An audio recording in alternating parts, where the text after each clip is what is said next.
Happy Halloween, everyone! My name is Ryan, and you're watching a particularly spooky episode of The Uncommon Commander, as today we're going to be presenting a truly terrifying deck tech. Terrifying for our opponents, that is. Today we're going to party like it's 1962 and do the Monster Mash. We'll do the mash. It'll be such a smash! For this will be our first Unmander deck, being headed by Grusilda, Monster Masher. This freaky bride of Frankenstein lookalike is a lonely 4/4 zombie villainess. But today she hopes to meet her zombie soulmate. She enjoys long walks in the graveyard.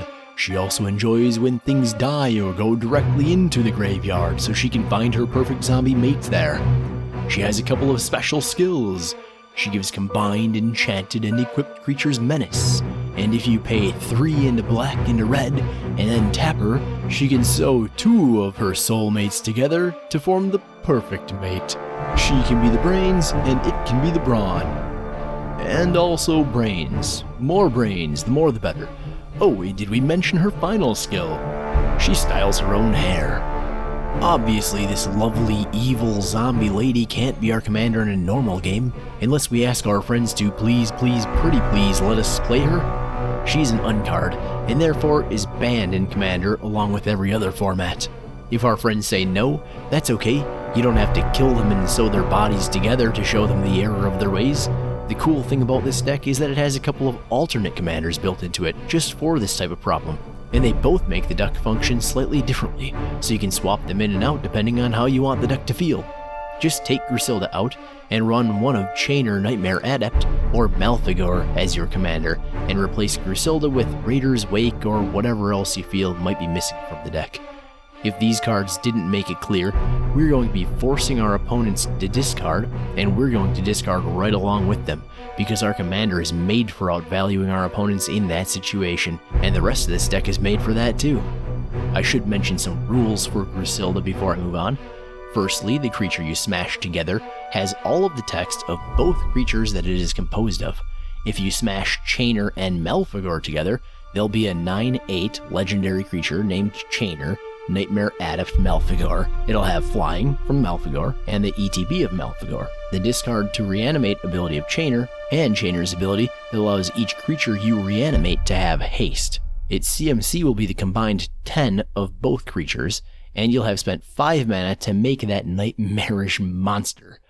She can create this creature and others like it at instant speed. And the most nightmarish part of this video yet is me asking you to please remember to like this video and subscribe if you'd like to see more videos like it.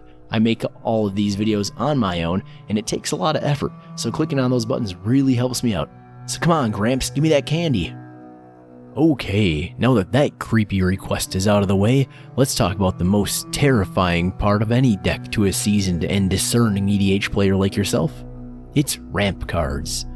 First up, we have Explorer's Scope and Wayfarer's Bauble. The scope isn't guaranteed to ramp us, but it is guaranteed to give the creature it's equipped to menace as long as Grusilda is on the board. Wayfarer's Bauble is just good land ramp. Felwar Stone and Prismatic Lens cost 2 mana and will give us our opponent's colors. This is important because Grusilda can actually reanimate creature cards from their graveyards for us, and these ramp cards can help pay for any activated abilities that those might have. Rakdos Signet has you pay 1 mana to get Rakdos colors out of it. Burnished Heart is a creature that helps us ramp. Because it's a creature, it can be reanimated to help us ramp again later if we wanted to. Darksteel Ingot and Skyclave Relic both allow us to get our opponent's colors if we need them and are indestructible. Additionally, Skyclave Relic has a kicker for 3 that lets you create 2 copies of it, giving you some potentially powerful mid-game ramp. The Rakdos, Cluestone, Keyrune, and Locket all tap for either a black or a red mana. The Cluestone and Locket can be sacrificed to draw cards, while the Keyrune can become a piddly little creature. Finally, the Sad Robot land ramps when he enters the battlefield, and can, of course, be reanimated for repeat usage. Cool. We ramped and could cast some stuff, but isn't it better to start mashing? You bet it is, my friend. Time to get stuff into our graveyard. Let's begin by discarding our own hand. Bog Witch and Scourge Familiar don't actually discard your whole hand. but they do allow you to discard a card in order to ramp just a little bit more. Scourge Familiar can be activated more than once a turn if you have more than one card in your hand that you want in your graveyard. Null Brooch and Rakdos Augermage allow us to discard cards in order to remove our opponent's spells in one way or another. Null Brooch counters a non-creature spell when you pay 2 mana, tap it, and discard a card. Rakdos Augermage is a 3/2 wizard with first strike, and he can be tapped to activate his ability. Once done, you'll target an opponent, reveal your hand, and they'll choose a card for you to discard. Once that business is done, they'll reveal their hand, and you get to choose a card for them to discard. Fair is fair, right? Now we get into the cards that let us discard our entire hand. Jagged Poppet, Avaricious Dragon, and Sire of Insanity. Jagged Poppet doesn't make you discard unless it's dealt damage. When it is, you'll discard a card for each damage. When you have no cards in hand and Jagged Poppet deals damage to an opponent, they'll discard a card for each damage it dealt to them. If you combine Jagged Poppet with something like a big 6/6 creature, that'll mean the opponent is discarding 9 cards, which is probably their hand. Avaricious Dragon lets you draw an extra card during your draw step, and then has you discard your hand at the beginning of the next end step. Sire of Insanity has each player discard their hand at the beginning of their end step. Dark Deal has each player discard all of the cards in their hand, and then draw that many cards -1. Ill-Gotten Gains is another card that makes all players discard their hands. The good news with this one is that everyone gets to still have a hand as long as they have creatures in their graveyards, as Ill-Gotten Gains lets you return 3 of them from your graveyard to your hand. Sorry, Spellslingers. Even among cards that make us discard, it appears our opponents will be discarding as well. Well, that's fine and all, but we do have some cards that force only our opponents to discard. Stronghold Rats and Banshee of the Dread Choir force an opponent to discard a card when they hit. The Rats have Shadow, making them nearly unblockable, and the Banshee has Myriad, making token copies of herself whenever she attacks so that each opponent gets attacked. In case you're wondering, if she is combined with another creature through Grusilda's ability, you'll get token copies of the combined creature, not just Banshee. Mournwelk will probably get cast as a sorcery for you by using its evoke cost. When you do that, a target player will discard 2 cards, and then you'll sacrifice Mournwelk to the graveyard, where he'll be ready to be used again later. There is a payoff for all of this discarding. I mean, a payoff beyond filling your graveyard and your opponent's graveyards with Grusilda targets that can be combined into wholly unnatural abominations in order to kill your opponents with. There's a payoff beyond that. That payoff is this next suite of cards. We'll start small with Waste Not and its more expensive cousin, Bone Miser. Waste Not lets you create a 2/2 black zombie whenever an opponent discards a creature. It lets you add 2 black mana to your mana pool whenever they discard a land, and finally, it lets you draw a card whenever they discard a non-creature, non-land spell. Bone Miser gives the exact same benefits, but it gives them to you when you discard those things instead of an opponent. Next we have some cards that just burn our opponents out when the discarding happens. Glinthorn Buccaneer burns an opponent whenever you discard a card. Megrim burns them whenever they discard a card. Fel Spectre burns the opponent when they discard a card. And Hollowborn Barghest, the meaty 7/6 Demon Hound, burns them at the beginning of your upkeep if you have no cards in hand. It also burns them at the beginning of their upkeep if they have no cards in hand. Sangromancer doesn't burn, but instead heals us whenever an opponent's creature dies, and whenever they discard a card. Sir Conrad the Grim damages them whenever another creature dies, or a creature is put into a graveyard from anywhere other than the battlefield, or a creature card leaves our graveyard. If a creature is changing zone, he's probably doing damage. This is really great for protecting our graveyard. People aren't going to want to target us with Bojuka Bog if it means they're going to take near lethal damage. And of course it'll also ping them when we use Grusilda. We've got a lot of card draw, most of it either rewarding us for having no cards in hand or attached to creatures. Sometimes it's both. Speaking of both, we'll start off with Bomat Courier, Asylum Visitor, and Blood Scrivener. Bomat Courier has haste, and when it attacks, you exile the top card of your library face down. You can pay 1 red mana, discard your hand, and sacrifice Bomat Courier to put all of the cards exiled this way into your hand and fill your graveyard all at once. Asylum Visitor rewards you for emptying your opponent's hands, as it lets you draw a card on each of their upkeeps if they have no cards in hand. You lose a life for each card. Blood Scrivener is basically a version of Asylum Visitor that only cares about you. It says, if you would draw a card while you have no cards in hand, instead draw 2 cards and lose 1 life. Magus of the Wheel and Combustible Gearhulk are our final creatures in this section. The Magus has each player discard their hands and then draw 7 cards. The Gear Hulk is a large 6/6 artifact creature with first strike, and when he enters the battlefield, a target opponent may have you draw 3 cards. If they do not, you put those top 3 cards of your library into your graveyard, and Combustible Gear Hulk deals damage to that target opponent equal to the combined CMCs of those cards. Your opponent is definitely going to let you have those 3 cards. Now that we're done with the creatures, let's talk about the rest of the cards. First up is Mindstorm Crown, Geth's Grimoire, and Girapur Orrery.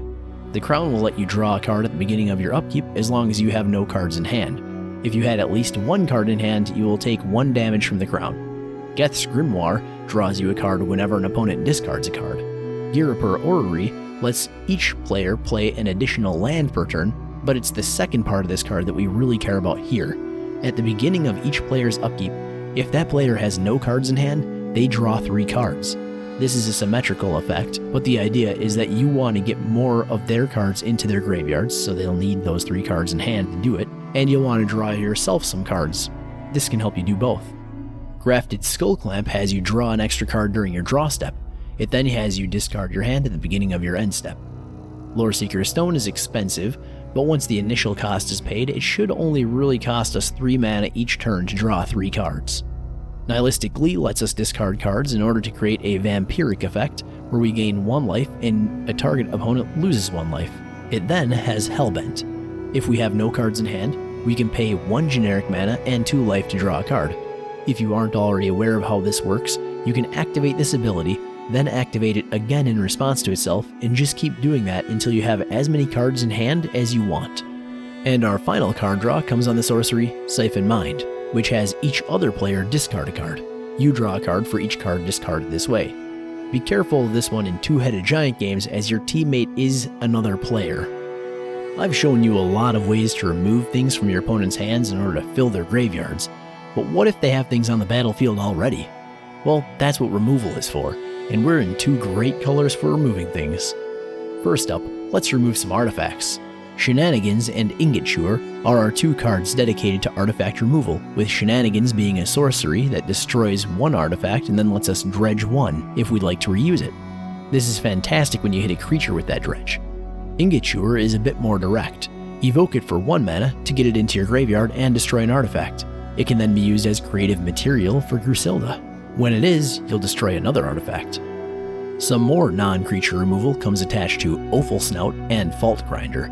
Both of these are evoke creatures. Ol Poop Snout will be our targeted graveyard hate, and Fault Grinder will be our land destruction. Creature removal is plentiful and diverse.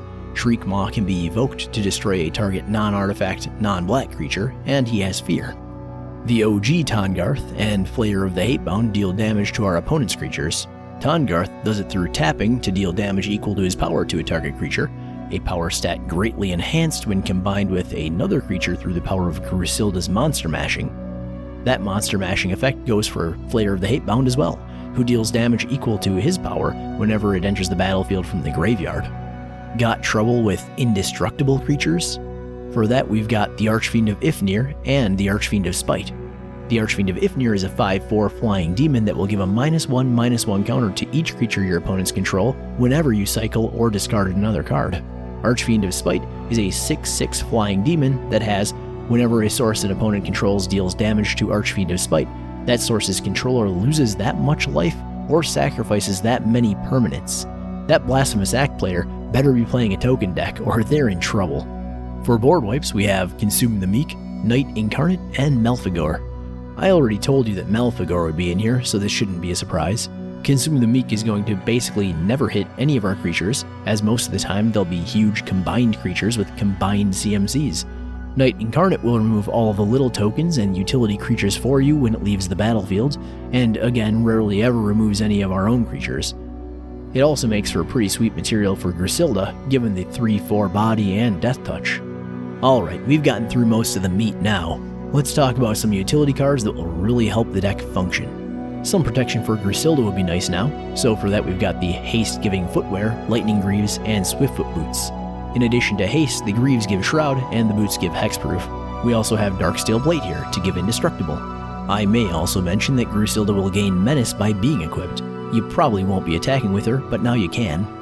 We could always use more haste than we're getting from Lightning Greaves or Swiftfoot Boots. For that, we've got Thousand Year Elixir, Anger, and Chainer Nightmare Adept. The Elixir doesn't exactly give haste, but is meant to work well with Grusilda's monster mashing ability, allowing you to get multiple uses out of her each turn, if you've got the 11 mana open. Easy, right? Anger is easy to get into the graveyard with this deck, and then it gives all of our creatures a static haste ability. Chainer gives each of our reanimated creatures haste, and then gives us some redundancy if Grusilda gets removed. Finally, we have Grimoire of the Dead. This puppy is a game winner if it's not removed. It's typically a 4-turn clock that has us pay a mana and discard a card each turn to put a study counter on it. Once there are 3 study counters on it, you can tap the Grimoire, remove all the study counters, and sacrifice it. You then get a free Rise of the Dark Realms effect, except now all the creatures are black zombies in addition to their regular colors and types. Emptying the graveyards of their dead so that they may walk the earth again seems like an excellent place to stop on this All Hallows Eve. Unfortunately, the most horrifying thing of all is that I can't stop because we still have to talk about lands. Ah, stupid lands. Alright, let's do this quickly. First up, we'll talk about utility lands. Land destruction is important, and we only have 1 card in the deck for it, so let's add a couple of lands that help with that. Ghost Quarter and Memorial to War both do the job here. Ghost Quarter is a source of colorless mana and enters untapped. Memorial to War is expensive to activate and enters tapped, but it does let us retain some red mana, so that's nice. Rogue's Passage and Castle Lochthwain help us out in different ways. Rogue's Passage can help one of our big creatures get through if the menace ability just isn't helping enough with that, while Castle Lochthwain lets us pay 1 and 2 black in order to draw a card, then we lose life equal to the number of cards in our hand. We'll probably only be using this ability when we have no cards in hand except for the one that we draw with it, making for a darned decent mana and life loss rate to draw a card in black, when you consider that it's attached to a utility land anyway. On to color fixing. Evolving Wilds and Terramorphic Expanse will find us whatever basic land we need in order to fix our colors, while Myriad Landscape will also do that, but it'll ramp us as well, though it does enter tapped itself. Temple of Malice is our only knockoff dual land. It's one of the scry lands, letting you scry 1 when it enters play. We'll finish up by stitching in 13 mountains and 15 swamps. Alright everybody, it would be time for the final countdown, but I ran out of time while making this video, and I'd feel remiss if I didn't put it up on Halloween Day. So difficult decisions had to be made, and as though I were the Lord of Tressorhorn himself, I sacrificed it. But this deck is plenty of candy already, so go forth and terrify all of your friends in the next game of EDH as they realize what you're about to do to them. Grusilda is all about imagination, so tonight, a night when anything is possible, don't be afraid to let your imagination run free. And also, don't forget to like and subscribe.